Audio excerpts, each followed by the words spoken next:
Bueno, y para ir cerrando, quiero presentar al doctor Humberto Podetti, también de esta Universidad Nacional. Humberto es abogado, egresado de la UBA, posgraduado en la UCA y especializado en Derecho de la Integración, Derecho Contractual y Derecho de la Energía latinoamericanos. Ha sido secretario general de la Asociación Internacional, ¿por qué decía? De la IIA, de la OIT. Profesor de grado y posgrado de la Universidad de Buenos Aires e invitado de la Universidad de la República en Montevideo, como así también de la Universidad Tecnológica Nacional.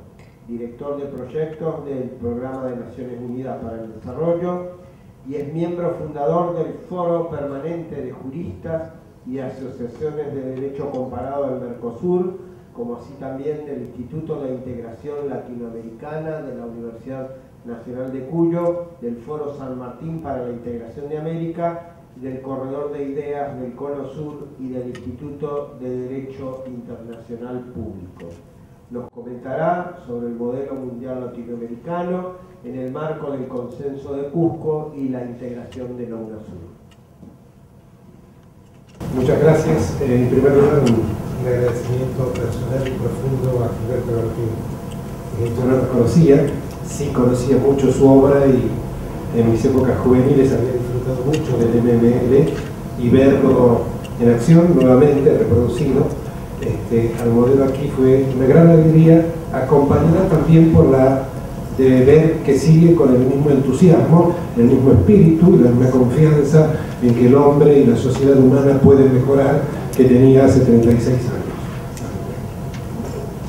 También es un honor compartir esta mesa con científicos, investigadores, luchadores como Oscar.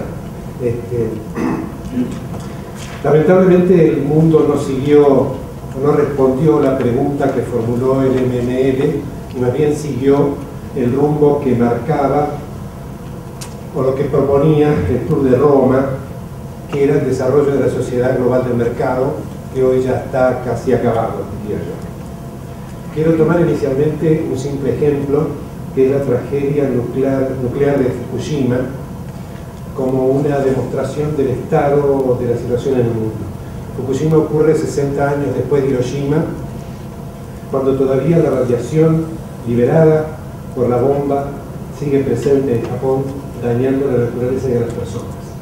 La tecnología en ambos casos es norteamericana, pero en el segundo caso estaba administrada por japoneses. TEPCO, la empresa japonesa que administraba las centrales, recibía advertencias de la OIE y del gobierno japonés, ciertamente tímidas, respecto de las condiciones en que funcionaba la central, no solo de las condiciones estructurales de seguridad, sino respecto de las maniobras que usaba en los procesos o procedimientos de generación de energía eléctrica. Las advertencias fueron repetidas y solo significaron para TEPCO incorporar frases en su código de conducta empresaria. TEPCO es la tercera empresa del mundo en generación y distribución de energía eléctrica, luego de Electricité de France y la alemana E.ON. Provee 2/3 de la electricidad en Japón. Produce actualmente 8.500 millones de kilowatts de generación hidráulica, 37.000 kilowatts de generación térmica, millones de kilowatts de generación térmica y 17.000 millones de kilowatts de generación nuclear. Y solo una milésima de millón de kilowatts de energía eólica. Sus ganancias anuales son de 5.000 billones de yenes, las denunciadas en su balance.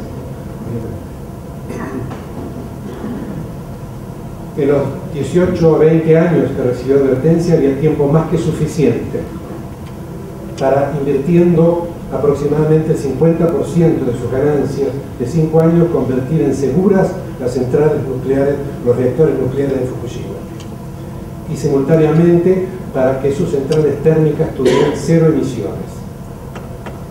De manera que la catástrofe, como dice Ulrich Beck, de ninguna manera puede considerarse una catástrofe natural. Es una catástrofe decidida o adoptada o provocada por decisiones humanas conscientes. ¿Cuál es la razón? ¿Cuál es el problema? ¿Cuál es la circunstancia que lleva a los japoneses a sufrir un segundo estallido atómico y estar amenazados por otros 4 o 5 más? Porque no pueden detener el funcionamiento de otras centrales nucleares. Han anunciado ya que van a reducir su compromiso en la emisión, porque van a incrementar la generación térmica tradicional, quemando fenómeno, gasol y nafta. La razón es una lógica del tiempo, no es solo que haya maldad o desesperada ambición de poder y riqueza, que también existe. El tema es que los que administran TEPCO, tanto como los funcionarios del gobierno japonés, como los funcionarios que dirigen la OIE, ganan dinero, particularmente los dirigentes empresarios, conforme al resultado de sus balances anuales. De modo que la mirada de más largo plazo que tienen es de un año cuando están 12 meses antes del balance y de un mes cuando están en el mes anterior. Y por supuesto, si ellos aplican parte de sus ganancias a restablecer la seguridad, por ejemplo, de una central atómica, van a ver disminuida su retribución. Pero Fukushima es solo una exteriorización dramática de la situación del mundo contemporáneo. Los científicos que elaboraron el MML denunciaron, lo recordó Gilberto hace un rato, que al momento en que ellos comenzaron sus trabajos, 2/3 de la humanidad estaban en situación de pobreza y en buena medida de pobreza extrema. Pues bien, 2/3 de la humanidad continúan hoy en situación de pobreza extrema, pero además de eso están siendo excluidos de sus sociedades, es decir, dejan de pertenecer, son una suerte de muertos civiles. Y cuando migran a otra sociedad en busca de posibilidades de condiciones de vida, son excluidos, rechazados. Vemos en Europa nuevamente amenazas fuertes de racismo. Y esto, de alguna manera, es una alarma fuerte, una alarma que debe llamar la atención respecto de las perspectivas de que la catástrofe se convierta en crónica, que supervive mucho tiempo, que no sea una catástrofe como la de Fukushima, sino que sea una catástrofe que continúe durante mucho tiempo, como decía Elio Jaguarillo, uno de los inspiradores originales del MML. Él decía que hay una perspectiva de que el consumismo intransitivo, el comunismo sentido, el comunismo per se, del que hablaba Galopin, continúe en una sociedad de masas parcialmente tecnologizada y dirigida por una élite tecnocrática, que por supuesto va a ser posible que continúe mientras haya hombres vivos y naturaleza con capacidad de sostener. En la nota que Gilberto escribe en la segunda edición del libro, él dice que las condiciones son hoy peores para el optimismo, para la esperanza, para la expectativa de poder construir un mundo mejor. Desde un punto de vista esto es cierto. Desde otro punto de vista hay mucho más que repartir que lo que había en la década del 70. Y también han ocurrido algunas novedades importantes e interesantes. Y yo me voy a referir a algunas de esas, muy brevemente hoy. Pero previamente quiero recordar que el pensamiento latinoamericano, no el pensamiento sobre ciencia y tecnología, el pensamiento latinoamericano en general tiene una honrosa tradición de libertad de pensamiento, capacidad crítica y proposición de modelos al mundo. No nos olvidemos que en el momento en que los pensadores que alentaron a los actores de la independencia desarrollaron su pensamiento, propusieron al mundo un modelo de sociedad y de organización continental para América muy superior al que pregonaba la Europa de la Santa Alianza, la Europa de la restauración monárquica, la Europa que pregonaba la guerra del opio en China. Y ese pensamiento ha continuado hasta nuestros días. Y en el interregno además hubo gobiernos que eligieron caminos originales, que se apartaron de los modelos de cualquier naturaleza que ofrecía Europa o que ofrecía Estados Unidos y iniciaron caminos destinados a construir cosas semejantes o parecidas o homólogas a la nueva sociedad que planteaba el MML. Creo que las investigaciones que está llevando a cabo el equipo de Pablo y Florencia creo que están poniendo, están sacando a la luz algunas de esas cosas. Creo que este es otro hecho importante y valioso. Argentina sufrió 2 o 3 veces interrupciones abruptas de su pasado, pero una de estas interrupciones fue la que mencionó Pablo, pero de esa interrupción también surgió esa generación inmensa de científicos que crearon y alumbraron el MML. Hoy podemos reunir todo eso en una mirada hacia el futuro. El MML tenía 2 partes, como bien no voy a explayar, ya lo hizo muy claramente Gilberto, un modelo conceptual y un modelo matemático. El modelo conceptual era un material conocido en América, había muchos, más allá de variantes o enfoques, había muchas veces muchos pensadores latinoamericanos de distintos ángulos habían presentado propuestas de sociedades mejor, de organizaciones de la vida humana sobre la Tierra superiores a la que nos ofrecía la sociedad del mercado. Pero la gran novedad, la novedad deslumbrante que tuvo el MML fue el modelo matemático, el modelo que permitía acabar con las discusiones respecto de que cuando cualquiera proponía algo mejor para la humanidad, se le respondía eso es irrealizable. La parte más revolucionaria, probablemente más conmovedora, la parte que continúa profundamente vigente, fue una demostración científica mediante la dinámica del sistema que la sociedad era realizable y además que era realizable a un plazo relativamente relativo. Yo no soy matemático, ustedes saben que me gozo bastante burro para los números, pero me animo a decir que si nosotros aplicásemos principios semejantes a los que inspiraron el MML, seguramente para fines de este siglo tendríamos una sociedad parecida a la nueva sociedad que proponía como alternativa a la catástrofe ese grupo de científicos latinoamericanos que formularon el MML. Pero, digamos, yo quiero decir cuáles son las noticias nuevas, cuál es la novedad. En la presentación del libro, ahí el secretario del IDIC hace una referencia a esta novedad que produce los procesos, que están produciendo los procesos de integración. En el pensamiento latinoamericano había una larga tradición de conciencia respecto de que la constitución de una sociedad mejor imprescindiblemente requería de la acumulación de poder interno en cada una de las partes en que se había dividido América, pero además requería la reunión de todas esas partes como única posibilidad de tener la capacidad de negociación y de persuasión frente al mundo. Esto se intentó desde que América comenzó a independizarse. Los primeros atisbos del movimiento independentista fueron atisbos de creación de un organismo político que mantuviera América reunida y tuvieron características político-económicas.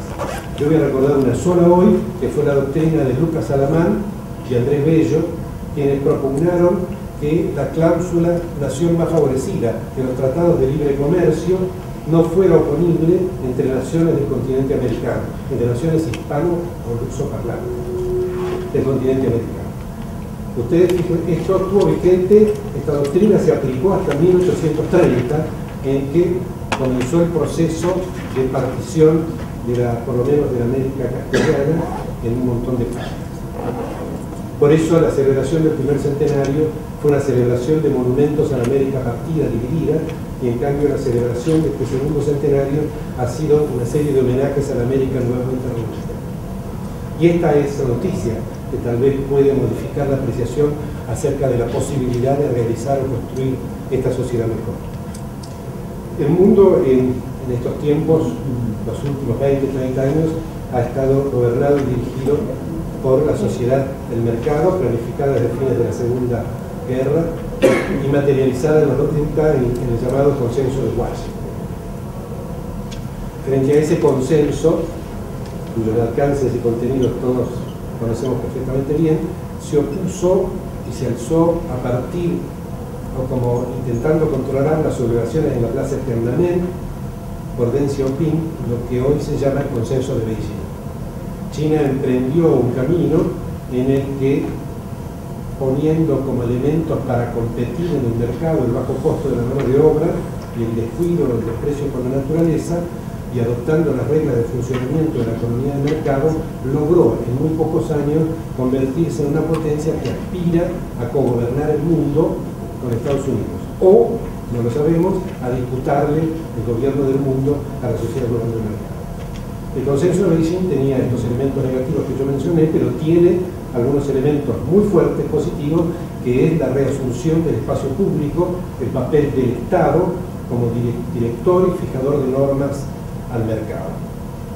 Y también tiene un aspecto negativo, que este Estado es un Estado autoritario. No existe, digamos, la democracia, por lo menos tal como la conocemos en Occidente o como la conocemos en América Latina, que desde algún punto de vista es Occidente, desde otro punto de vista no lo es, desde otro punto de vista es una realidad.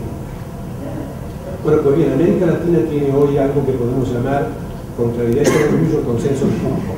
A partir de las declaraciones que se sucedieron en Cusco, convertida circunstancialmente nuevamente en capital de América del Sur, ha terminado de conformarse en el curso de este año, si bien tiene una cierta historia, la Unión de Naciones Sudamericanas, que tiene una constitución, un tratado constitucional que entró en vigor en marzo de este año. O sea, fue firmado hace 2 años, pero entró en vigencia luego de la aprobación de un suficiente número de parlamentos, que es derecho comunitario de aplicación obligatoria por encima de los derechos locales de cualquiera de nuestros países, que expresa ya claramente la existencia de un atisbo de soberanía supranacional, supraestatal,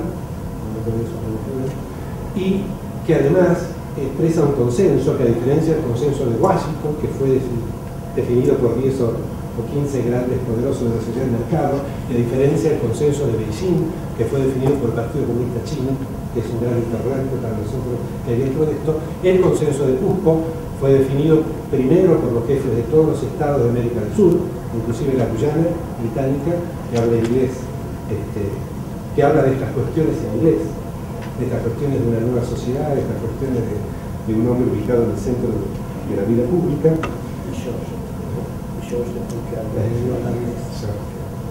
Ahí asumió, precisamente ahí, con un magnífico discurso del presidente de la Guyana británica, asumió la nueva secretaria general de UNASUR hace un mes o 2 meses. Pues bien, este consenso, decía, fue firmado por los jefes de Estado, pero además ratificado por los parlamentos. Y es realmente una cosa bastante parecida a lo que había en el alma, en el pensamiento de los científicos sudamericanos que hicieron el MML, porque en definitiva expresa como el MML el humanismo profundo, el humanismo popular que encarna América Latina. Y esto es lo que nos diferencia sustancialmente con el mundo anglosajón. Voy a recordar rápidamente algunas cosas y algunas oportunidades que abre ese consenso, que está escrito y es derecho vigente, el artículo 3 del Tratado Constitucional de UNASUR, que es la declaración del propósito de la integración, no es para comerciar entre nuestros países. Fíjense que el Mercosur y la CAN han fracasado porque la cláusula de nación más favorecida sigue vigente en el TLC. Y México y América Central siguen aferradas al muro Sensenbrenner por la existencia y el carácter económico de los acuerdos Mercosur y CAN. La UNASUR declara ser un acuerdo político principalmente. Y a partir de eso plantea que su integración es para poder participar juntos en el mundo. El segundo punto es que propone el desarrollo, no en términos económicos. Él habla del desarrollo de las personas y del desarrollo de la sociedad. La integración energética, y en esto UNASUR ha avanzado bastante ya, en integrar todo el sistema de matriz de producción y de generación energética en América Latina. La integración financiera, el Banco del Sur ya está creado, existe, tiene vida. La ciudadanía sudamericana, esta es una de las preocupaciones principales para que la integración llegue a cada uno de nosotros como personas, que podamos movernos, trabajar, etc. También en materia universitaria está la validez de los títulos en todos los países, ¿no?, para las universidades públicas. Economía para todos, el desarrollo de la ciencia y tecnología en común como elementos indispensables para desarrollar las políticas. Habla, esto se debería explicar para Hurtado de Mendoza, que siempre dice la patria se hace en los laboratorios, él dice laboratorios propios, laboratorios sudamericanos para el desarrollo de la ciencia y la tecnología. La diversidad cultural. Recuerden que nosotros estudiamos el Estado-Nación, uno de sus requisitos era la homogeneidad del pueblo propio de cada Estado. Y sabemos los errores que generó esto. Este es el alimento final del hitlerismo y el neorracismo que está surgiendo en Europa, cuando los habitantes del resto del mundo que no pueden vivir dignamente en sus sociedades, van a vivir a Europa, pero quieren conservar su cultura y su lengua. Lo mismo que le ocurre a los hispanos, como lo llaman en Estados Unidos. Una novedad importante, UNASUR promueve la participación y el contacto directo de sus ciudadanos con ella, de sus organizaciones educativas, sociales, etc. La Universidad Nacional de Cuyo puede entablar una relación directa con UNASUR. De alguna manera, frente al consenso de Washington, el consenso de Cusco ha proclamado y ha comprometido el apoyo de nuestros pueblos a la sociedad, a la nueva sociedad que proponía el MML, y como modo o alternativa a la catástrofe, desgraciadamente y probablemente crónica, si esto no se desarrolla. Creo que el interrogante que el MML nos dejó planteado hace 36 años, que ha repetido Gilberto y acá con la última transparencia, es clara. Los límites que tenemos, los límites, las barreras que hay entre una nueva sociedad y nosotros, está exclusivamente adentro nuestro. Es nuestra propia voluntad la que puede promover esto. Particularmente la de las estructuras académicas de investigación científica, que tanto tienen que contribuir para que logremos el desarrollo y el avance de una sociedad que sea más digna de lo que es.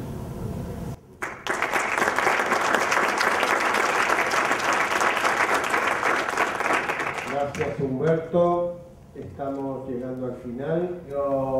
Fornari habló de la dictadura brasileña y de lo distinto que tenía con las nuestras, porque después los colegas nos plantearon cuestiones que uno se pregunta cuando el Departamento de Investigaciones Científicas, y habrá tenido que ver con el bombardeo de Plaza de Mayo, digamos, porque él también nos planteaba con marzo del 76, y después también ayer en la charla que tuvimos con Arturo se hablaba del 66 y la noche de los bastones largos, nos decía Galopín que la sufrió en carne propia ahí en la calle Perú.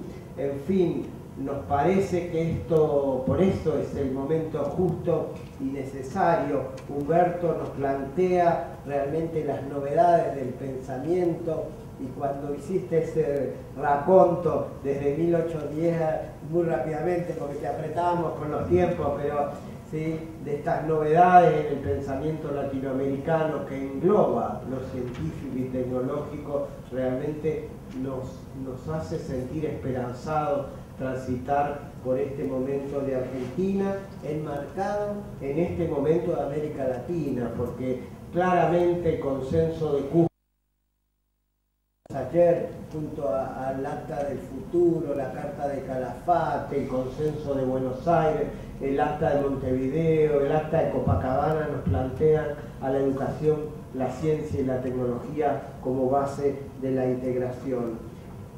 Dos o tres menciones más. Nos habló Roberto de los gestores. En este momento nuestro ministerio ha lanzado y está financiando los proyectos GTEC, gestores tecnológicos, que me parece que apunta en una partecita a una pequeña respuesta a lo que tú nos has planteado.